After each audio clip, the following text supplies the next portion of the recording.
Je viens parler à 20 minutes de mon film Les Rêveurs qui sortira le 12 novembre en salle. J'ai pas du tout imaginé un jour réaliser un film avec ce livre qui est sorti en 2018.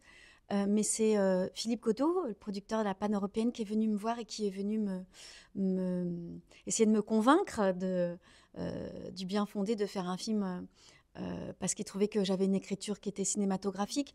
Et moi, je lui ai dit non, pour moi, l'objet, là où j'ai envie de m'exprimer, c'est vraiment dans le livre. J'avais déjà mis 20 ans à l'écrire, donc dans ma tête, et grâce à un atelier d'écriture, j'avais pu aller au bout de ce désir. Mais est arrivé effectivement le confinement, et là, comme nous tous, j'ai vu les chiffres de la fragilité psychologique des jeunes flamber. Et je me suis rendu compte qu'un an, 2 ans après, non seulement elle n'avait pas décru, mais qu'elle continuait à augmenter, surtout pour les jeunes filles.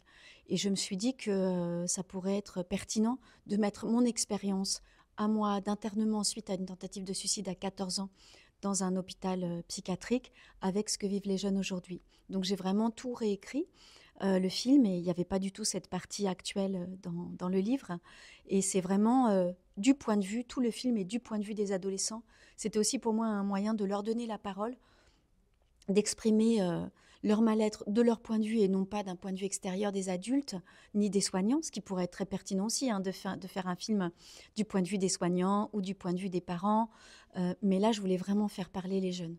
Mais moi, j'ai grandi dans une époque assez particulière pour ça. On était à la fin des débuts, enfin, les années 68 venaient de passer par là, début des années 70. Euh, les enfants grandissaient un peu en périphérie, on n'était pas au centre comme le sont maintenant les enfants. Mais ce qui est paradoxal, c'est que maintenant qu'on met les enfants au centre, on les met au centre pour certaines choses, mais pas du tout pour d'autres. Je vais être claire, il y a une pression scolaire qui est plus évidente qu'à mon époque.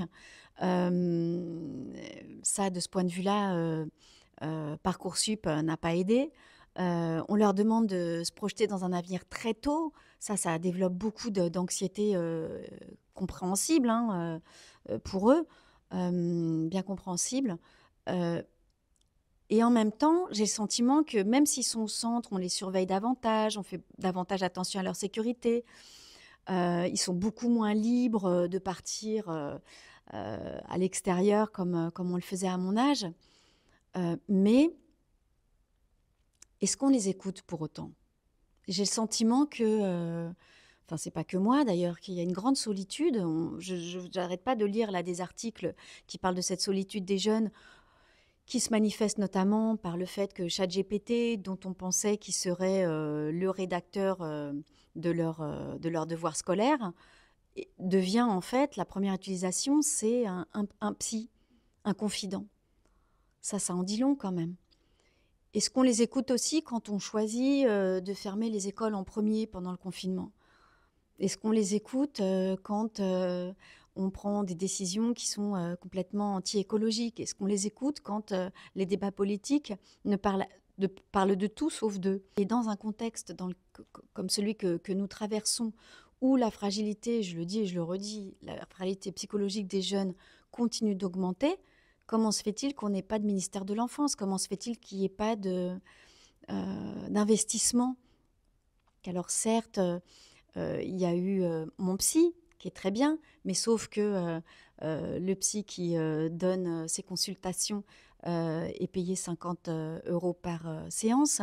Donc beaucoup préfèrent rester dans le privé, où ils sont mieux payés. Et puis c'est qu'une dizaine de séances, ça suffit pas. Tout ça, c'est formidable.